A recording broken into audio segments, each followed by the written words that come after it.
बंदर आणि जहाज बांधणीच्या क्षेत्रामध्ये पण त्यांनी मोठ्या प्रमाणामध्ये तरतूद करून दिलेली आहे।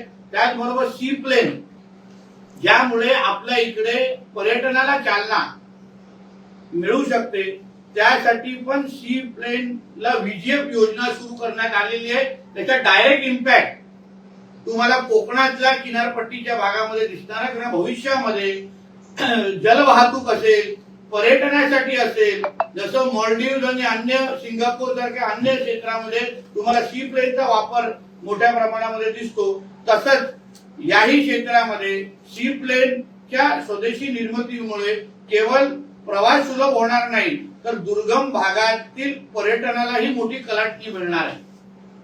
ज्याचा अर्थ आहे कोकण म्हणजे सिंधुदुर्ग, मुंबईला उद्या सिंधुदुर्गला जोडणं, सुरतला उद्या सिंधुदुर्गला जोडणं, रायगड, रत्नागिरी, सिंधुदुर्ग या सगळ्या पर्यटन क्षेत्राला खऱ्या अर्थाने सी प्लेनच्या माध्यमातून चालना देणं, यासाठी ही योजना अत्यंत महत्वाची आहे।